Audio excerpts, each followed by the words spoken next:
नमस्कार चुनीलाल जी। हाँ जी, नमस्कार जी। मैं आपका आज फिर से स्वागत करता हूँ। हाँ जी। तो आज से हम वार्तालाप करेंगे आगे जो 2022 में आगामी चुनाव आने वाले हैं उसके बारे में। जी। तो आप अभी जो चुनाव होंगे जी। आने वाले समय में, इसको आप किस नज़र से देखते हैं कि किसकी सीटें आएंगी, कौन जीतेगा, कौन हारेगा, और लोगों में अभी तक जो है वो किस तरह का इन पार्टियों का प्रभाव रहा है? देखो जी, हिमाचल के अंदर तो मेरे को ऐसा लगता है कि लोगों को दोनों पार्टियों से विश्वास उठ गया है। जी जी जी। ठीक है। बिल्कुल। और पहले कांग्रेस को देखा कई टाइम तक। जी जी। फिर उसके बाद जनता ने क्या किया कि चलो भाजपा को चुन लिया। जी जी जी। अब दोनों पार्टी पर विश्वास उठ रहा है उनको कि कहते कि कुछ पार्टियां कुछ नहीं कर रही हैं। जी जी। ठीक है, कर्जों जी की जी। सरकार हो गई है। जी जी। अब मेरा जहां तक अनुमान है कि हिमाचल सरकार ने 3 बार कर्जा ले लिया। जी जी। तो हर आदमी को कर्जे से डुबोया जा रहा है। जी जी। तो उनके पास जितने भी हिमाचल की पब्लिक है वो तीसरा विकल्प के तलाश में है। तो तीसरा विकल्प जो है वो अभी तक आपकी नज़र में क्या लगता है कि कौन सी पार्टी तीसरे विकल्प के रूप में उभर सकती है? देखिए जी, यहाँ पर हिमाचल के अंदर इस वक्त मेरा जहां तक अनुमान है, अगर पंजाब में आम आदमी पार्टी अगर जीत जाती हैं जी जी। तो हिमाचल के अंदर दबदबा बन सकता है इनका। अच्छा। फिर लेकिन यहाँ पर हिमाचल के अंदर हो सकता है कि मिली जुली सरकार बने। मिली जुली हो तो सबसे बढ़िया रहेगा। हाँ, मिली जुली सरकार ऐसा लग रहा है मेरे को जी जी जी। कि मिली जुली सरकार बन सकती है। कुछ उसमें हमारे जैसे जैसे ऐलान कर दिया हम्म। विधानसभा में 2022 के लिए कि आज़ाद लड़ेंगे। पर इस बार ये देखिए, मैं एक चीज़ ये बोलना चाहूँगा, चलो इस बार हम्म। बीजेपी का टर्नओवर ख़त्म हो गया, हम्म। होने जाना है, होने वाला है अभी। जी। तो अभी कांग्रेस के भी जो हैं वो इस अवसर को बनाना चाहेंगे। जी। तो बीच में कुछ लोग, कुछ जो हैं विधायक, वो टिकट भी लेते हैं। जी। तो किसी पार्टी का टिकट लेने के लिए क्या क्राइटेरिया होता है उनका? देखो जी, इनका टिकट लेने का तो मुझे इतना नॉलेज नहीं है कि ये किस तरीके से टिकट लेते हैं। जी जी। और सुनने में आता है जी जी। कि एक एक टिकट पाने के लिए जी। 50-50 लाख रुपया खर्च करना पड़ता है, 1-1 करोड़ खर्च करना पड़ता है इनके लिए। अच्छा। लेकिन इन लोगों ने एक राजनीति में एक बिजनेस बना के रखा हुआ है। नहीं, जब एक एक चीज़ मैं आपसे ये पूछना चाहूँगा जी। कि मान लो किसी विधानसभा से आप एमएलए के इलेक्शन के लिए लड़ रहे हो, जी। और आपको पार्टी का टिकट अगर खरीद के मिल रहा है, जी। तो मुझे ये लग रहा है कि करप्शन तो आपके सेंटर से शुरू होगी। देखो जी, ऐसा है कि अगर खरीद के टिकट ले रहे हैं तो फिर तो जाहिर है कि करप्शन है। करप्शन है, क्योंकि जो और टिकट खरीदेगा वो आके वहाँ पर जीतने के लिए भी पूरा पैसा लगाएगा, हर एक चीज़ यूज़ करेगा, और जो कैंडिडेट जीतेगा सबसे पहले वो उस पैसे को पूरा करेगा। तो कौन सी पार्टी ऐसी है जो इस दशा में साफ सुथरी उतरेगी कि हम किसी भी कैंडिडेट को टिकट देने के लिए पैसे नहीं लेंगे, चंदा नहीं लेंगे? ऐसी है कोई पार्टी आपकी नज़र में? देखो जी, मेरी नज़र में तो पार्टियां ऐसी अब मेरे सामने तो ऐसा विकल्प नहीं आया पार्टियों का वैसे। जी जी। लेकिन अगर पैसा दे के अगर टिकट खरीदनी है जी जी। तो यहाँ से साफ दिख रहा है कि दुनिया भर का करप्शन है। फिर फिर करप्शन है, बहुत यानी बड़ा करप्शन है। फिर वही अवस्था है वही। फिर वही व्यवस्था रहेगी। विकास कहाँ होगा? फिर उन्हीं लोगों का विकास होगा कि जिन्होंने ट्रेंड बना के रखा है कि मतलब 1 करोड़ रुपया दो और 10 करोड़ कमा लो। अच्छा, मैं एक आपसे, राजनीति एक मतलब बिजनेस उन्होंने बन गया, बिजनेस बिजनेस और में बदल रोजगार। दी है। जी जी। अब मैं एक चीज़ आपसे यहाँ पूछना चाहूँगा कि बोलो। मान लो पहले दो पार्टियां हैं हम्म। और एक तीसरा भी विकल्प है, जी। अगर आपको तीनों में से ऑफर करती हैं टिकट, जी। तो आप किस आधार पे उस टिकट को एक्सेप्ट करेंगे? देखो जी, इस वक्त तो मेरी बैजनाथ की भौगोलिक स्थिति ऐसी है जी जी। कि यहाँ पर तो दोनों पार्टी को पब्लिक रिजेक्ट कर चुकी है। ठीक है जी। ठीक है। और तीसरी पार्टी जो उभरने वाली है यहाँ अभी तक इतना ज्यादा जनाधार नहीं है जी जी। जो तीसरी पार्टी के जो मजबूत जनाधार है। जी जी। लेकिन मैंने अपना कुछ जनाधार बनाया हुआ है यहाँ पर जी जी। बैजनाथ के अंदर। जी जी। तो मेरे साथ तकरीबन तकरीबन 8,500 लोग जुड़े हुए हैं। जी जी जी जी। लेकिन मैं एक चीज़ मैं ये पूछ रहा हूँ कि अगर कोई भी पार्टी आपको टिकट की पेशकश करती है जी, तो उसके पीछे आपकी क्या सोच काम करेगी? मेरी सोच ये काम करेगी जी कि टिकट के लिए जी जी। टिकट के लिए मैं पैसे तो नहीं खर्च करूंगा, अच्छा जी, बिल्कुल अच्छी बात है। क्योंकि मैं तो इस करप्शन से बहुत दूर हूँ। अच्छा जी। ठीक है। और हाँ, कोई तीसरा विकल्प अगर चाहता है जी जी। तो उसके बारे में सोचेंगे, सोचा जा सकता है। सोचा जा सकता है। सोचा जा सकता है। बाकी जो आपकी जो नेशनल पार्टी है, ये दो पार्टी है, कांग्रेस और बीजेपी। जी जी। तो मेरा जहां तक अनुमान है कि ये कोई बिना पैसे से टिकट तो नहीं देंगे। यानी बिना पैसे टिकट बिना तो पैसे नहीं। से टिकट नहीं देंगे तो हमें जरूरत भी नहीं है। हाँ, इसीलिए मुझे लगता है कि अभी तक जो राजनीति में रहे हैं वो साधन संपन्न लोग ही रहे हैं, बिल्कुल। जो कि हर बार टिकट का दावा करते हैं, ले आते हैं, उसके बाद यहाँ पर यानी अपने पूरे तरीकों से फिर वो जीत भी हासिल करते हैं, कई बार हार जाते हैं। ठीक है, तो वो ट्रेंड चला हुआ है। यानी उसी से जो है वो परिवारवाद भी बन रहा है कि पिछला घाटा पूरा करना है, अगला घाटा पूरा करना है। जी देखो जी, ऐसा है कि अगर इन्होंने ऐसा ही ये जो ट्रेंड बनाया है ना, जी जी मतलब कि भाई पैसा दो जी टिकट जी ले जाओ, जी जी। तो इसी वजह से क्या होता है कि इसी वजह से जो गरीब आदमी, जो बिल्कुल गरीब आदमी है और क्रीम बच्चा है, जी जी लाइक बच्चा है, जी जी। और वो राजनीति में नहीं आ पाता है। हम्म।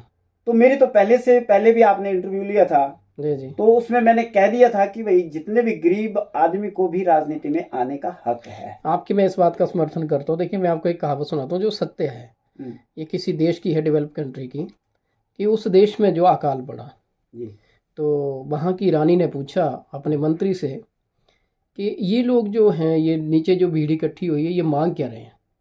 अच्छा, तो उनके मंत्री ने बोला रानी साहिबा, इस वक्त हमारे देश में अकाल पड़ा है और ये लोग बोल रहे हैं कि हमें रोटी नहीं है खाने को।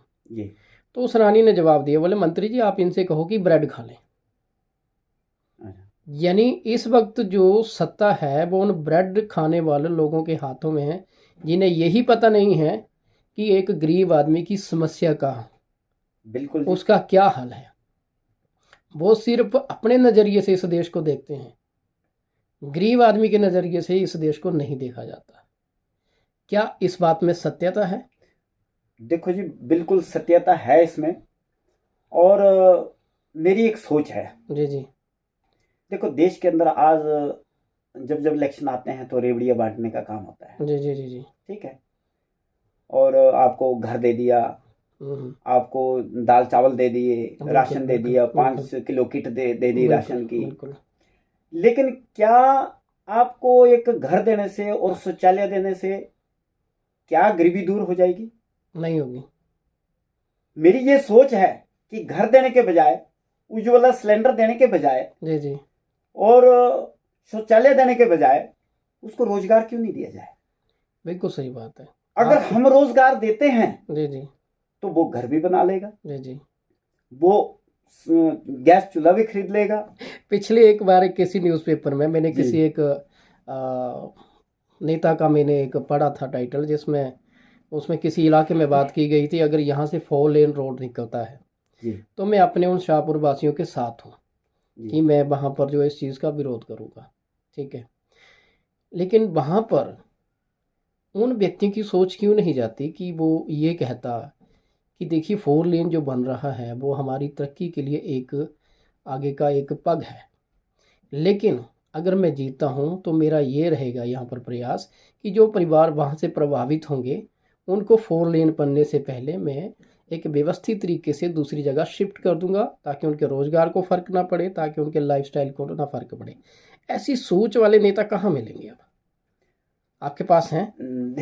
देखो जी, आजकल जो है जी जी पार्टियों की जो जितनी सोच है, आप पहले ही समझ लो उनको जी जी कि जहां से अगर 4 लाइन जा रही है, मान लो जी जी कि उनको पता है कि ना तो गरीब आदमी को पता होगा कि यहाँ से 4 लाइन का ट्रेस है जी जी और यहाँ का रोड का ट्रेस है। जी जी। गरीब आदमी को कोई पता नहीं होता है, उसको कोई लेना देना। लीडरों को मालूम होता है। जी जी तो वो क्या करते हैं कि गरीब आदमी से पहले ही उन जमीन को सस्ते दाम में जी जी खरीद करके, अपने चाहतों को खरीद करके जी जी वो साइड पे कर देते हैं। जी जी। फिर जब 4 लाइन जाती हैं तो पूरे का पूरा धन बटोरने का काम होता है। जी जी, यानी वो विकास की तरफ तो किसी की मंशा नहीं है, विकास की तरफ बस मंशा नहीं, लोगों को मूर्ख बनाया जा रहा है। मूर्ख बनाया जा रहा। बिल्कुल। अदरवाइज पहले ही अगर उन गरीब आदमी को अगर दायित्व दे दिया जाए कि जी भाई जी यहाँ से 4 लाइन जा रही है जी आपकी, जी जी ठीक है, जी जी अगर उनको हम उस जमीन की कीमत जी जी और या उनको कोई किसी उसी जगह दूसरी जगह शिफ्ट कर दें, दूसरी जगह शिफ्ट कर उतना देते हैं, ही दे करके कुछ आर्थिक सहायता करके, जैसे सहायता मकान बड़े करके, हो तो ताकि उनका वहां पर कोई जीवन बिल्कुल रोजगार, डिस्टर्ब उनकी ना हो, जीविका, वो डिस्टर्ब ना हो कुछ हाँ, भी। उन वो डिस्टर्ब भी ना हाँ, होए। ऐसी सोच वाले अगर कोई व्यक्ति आता है तो वो हमारा मंत्री बनने के लायक है। बिल्कुल बिल्कुल। ठीक है। चुनीलाल जी, मैं आपसे एक प्रश्न और पूछना चाहूँगा। जी देखिए, जिस तरह से अभी सरकारें बनती आई हैं हम्म, तो वो हर बार कर्जा ले लेती हैं, जी हिमाचल में भी ऐसा हुआ है। तो आपको क्या लगता है कि हिमाचल के जो प्राकृतिक संसाधन हैं या यहाँ के जो बेरोजगार युवा हैं, पढ़े लिखे कितने, पढ़े लिखे एजुकेशन में भी कितना है, हम्म, तो क्या हिमाचल में ऐसा है कि हम उन संसाधनों का सही तरीके से प्रयोग करें और इतना वहाँ से राजस्व जो है वो हम अर्न कर सकें, कमा सकें, कि हमें कर्ज लेने की आवश्यकता ना हो? क्या ऐसा संभव है? देखिए जी, बिल्कुल असंभव है।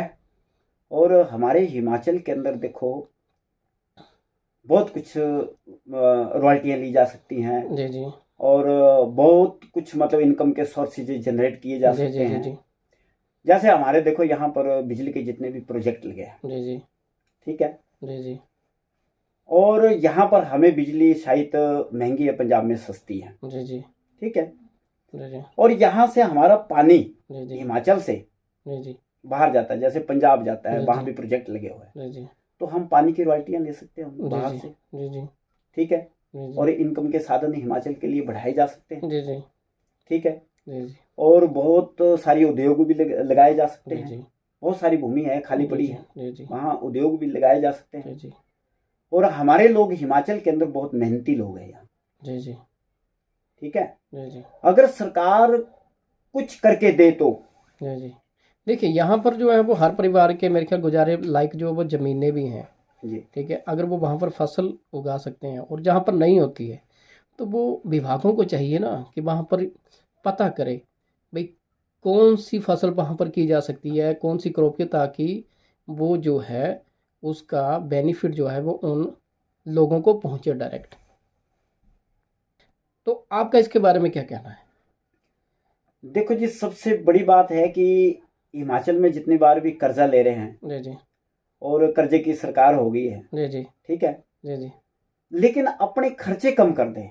जी जी हिमाचल के अंदर जितने भी लीडर है आप देखो, मतलब गाड़ियों की कतार लग जाती है, हम्म और बड़ी बड़ी गाड़ियों में घूम रहे हैं, हवाई जहाज में घूम रहे हैं, हम्म हेलीकॉप्टर में घूम रहे हैं। हम्म अगर इन खर्चों को कम कर दिया जाए जी जी।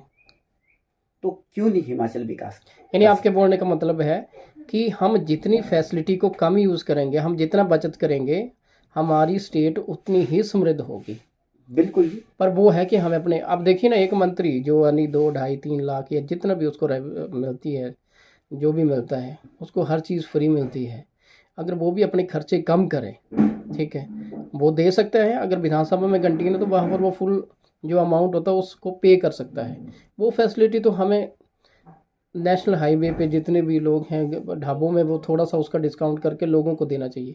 आज हर एक चीज़ महंगी है। अब देखिए, उज्ज्वला योजना थी, एक तरफ तो उन्होंने गैस महंगी कर दी, वहाँ पर फ्री बांट दिए, लेकिन दूसरी तरफ क्या हुआ, गैस महंगी होगी। अब जो मध्यम वर्गीय परिवार है उनके पास क्या ऑप्शन है? ना तो वो गरीबी की रेखा में आते हैं, ना वो अमीरों में गिने जाते हैं। पिस कौन रहा है? सबसे ज़्यादा बेरोज़गार मध्यम वर्गीय हैं, एजुकेशन उनके पास हाई है लेकिन रोज़गार नहीं है। तो ये सारी समस्याएं हैं। और अभी आप मुझे ये बताओ कि ये पार्टियां जो हैं वो किसी भी उम्मीदवार को कैसे टंटोलती हैं? देखो जी, पार्टी का मैंने बहुत सी जगह देखा कि पार्टी जिस उम्मीदवार को टटोलती है, जी जी जो उम्मीदवार जी। उनको फायदा पहुंचाए। या तो उम्मीदवार उनके हाथ की कठपुतली हो, बिल्कुल। या उस बंदे का रसूख इतना हो, या तो उसको चुनती हैं यानी किसी भी लालच में लेके कि आप जो है वो यहाँ आइए, आपको मान सम्मान मिलेगा, लेकिन जब वो वक्त निकल जाता है तो उसके बाद सब कुछ भूल जाते हैं वो लोग। ऐसा है जी, देखो पार्टी का एक इनका अपना मतलब सिस्टम बन गया है कि ऐसी कठपुतली को चुनते हैं जी जी कि जो उनके इशारे पे चले। जी जी अगर पार्टियां ऐसा ना करे, जी जी अगर पार्टी के इशारे पे ना चले, जी जी तो विकास हो सकता है। बिल्कुल। मैं आपसी बात से सहमत हूँ। आपने जैसे बोला ना भी अगर टिकटों की खरीद फरोख्त होती है तो मैं आम जनता से ये अनुरोध करूंगा कि आपको लगता है कि अगर किसी कैंडिडेट ने किसी भी पार्टी ने अगर वो टिकट खरीद के लाया तो उसको वोट ही ना करें, क्योंकि अगर आप उसको वोट करेंगे तो इसका मतलब यह है कि आप अपना शोषण और अगले 5 सालों में करवा रहे हैं। लेकिन जो ईमानदार है वो चाहे आज़ाद ही खड़ा हो जाए, लेकिन अगर उसकी सोच है कि वो आपके क्षेत्र का विकास कर सकता है, आप लोगों को समझता है, आपकी रोजगार जरूरतों के लिए वो रोजगार उत्पन्न कर सकता है, तो ऐसे वैज्ञानिक उम्मीदवार को जिताओ ना आप इससे कितना सहमत हैं? देखो जी, ये चीज जो है, मैं जनता की गलती भी नहीं समझता हूँ, लेकिन पार्टी ने जनता को ऐसे चंगुल में फंसा के रखा हुआ है। देखिए, बेशक बोलो। जो मर्जी हो, लेकिन सर्वोपरि तो जनता ही है, चुनना तो हमें ही है, तो क्यों ना हम एक सही फैसला लें।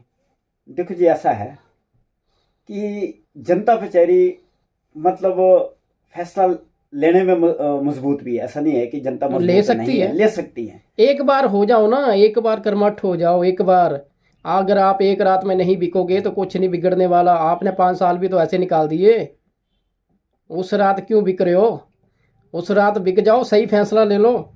देखो जी, अगले 5 साल में ऐसा फिल्टर हो के आपके पास सब कुछ आएगा कि हम खुद हैरान रह जाएंगे कि नहीं हमने फैसला सही किया था। आपका इसके बारे में क्या ख्याल है?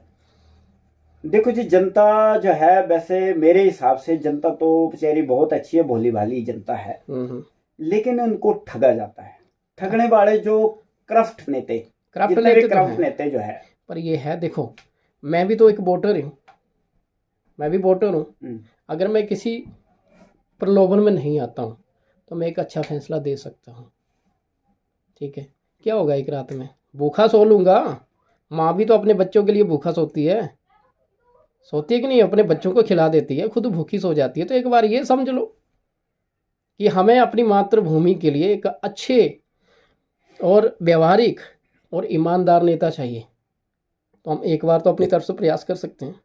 देखो जी, इस बार तभी तो मैं मौका दे रहा हूँ बैजनाथ विधानसभा के जी लिए। जी अगर यहाँ की जनता, बैजनाथ विधानसभा की जनता अगर समझदार है, जी जी तो वो देखेगी कि मैं 5 साल से लेकर एक संस्था चला रहा हूँ। जी जी और इस संस्था के माध्यम से मैंने लगभग अभी 5,000 विधवा को पेंशन अपनी संस्था के माध्यम से नहीं, लगा रहा मैंने हूँ। वो 26 जनवरी के दिन मैंने देखा जब मैं यहाँ आया था, आपने विधवा पेंशन दी, बेरोजगारी भत्ता अपनी संस्था की तरफ से दिया, हम्म, इसके अलावा आपने मेडिकल हेल्प दी। हम्म, और तो और मैं तो एक बात से आपका बड़ा इम्प्रेस हुआ कि आपने जो क्रियाकर्म होता है यानी मौत के समय, उसके लिए भी आपने 1000 रुपया जो है वो अनुदान दिया।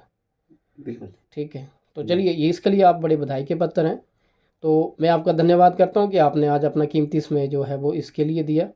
और मैं जनता से भी अपील करूंगा कि अगर चुन्नीलाल जैसे ईमानदार और मेहनतकश व्यक्ति अगर आपको लग रहे हों इस बैनाथ विधानसभा से, लग क्या रहे हैं ही, तो अगर ये आज़ाद भी खड़े हो जाते हैं तब भी इनको जो है वो राय तिलक लगवाएं। और अगर हाँ, कोई ईमानदार राजनीतिक पार्टी अगर इनको मौका देती है तो ये अपनी तरफ से नहीं डिसाइड करेंगे, ये जनता का जैसा आदेश होगा ये वैसा आपको करना पड़ेगा। बिल्कुल जी, जितने भी मेरे साथ जनता जुड़ी है, जी जी तो अगर कोई पार्टियां ऑफर करती है जी, तो उनका डिसीजन लेंगे। ठीक है जी। उनका डिसीजन ले करके जो है वो बस आप तक बात पहुंचाई जा सकती मैं है। आज आपका इंटरव्यू लेने आया हूँ, जी, और मैं तब भी बाद में भी आपके इंटरव्यू लूँगा। बस आप टिकट खरीद कर नहीं लाएंगे, हमें बस आपकी तरफ से ये वचनबद्धता चाहिए, बैनाथ की जनता हमेशा आपके साथ रहेगी। देखो जी, मैं इस चीज से हजारों किलोमीटर दूर हूँ, करप्शन जी से। जी जी जब मैं 5 साल पहले एक संस्था को खड़ी करके 5,000 विधवा को पेंशन दे सकता हूँ जी जी और 5,000 बेरोजगारों को भत्ता दे सकता हूँ, जी जी जो कोरोना काल में जिनकी डेथ हुई है उनको क्रियाक्रम के लिए पैसा दे सकता हूँ, जी जी तो यहाँ के स्थानीय जो विधायक बैठे हैं, चाहे वो मतलब एक्स पार्टी के हो जी जी या प्रेजेंट पार्टी के हो, हम्म। तो मेरा जहां तक अनुमान है कि वो भी अपना मतलब इंटरव्यू दे कहीं भी मीडिया के आगे कि उन्होंने अपनी जेब से क्या किया। नहीं, वो मौका भी आएगा है कि नहीं? जब सभी को इकट्ठा बिठाएंगे तो पूछा जाएगा उनसे। बिल्कुल बिल्कुल। चलिए, इसी के साथ आपको शुभकामनाएं। जी जी जी। 2022 तक जो है वो इस बात का इंतजार करते हैं। धन्यवाद, नमस्कार। धन्यवाद। नमस्कार।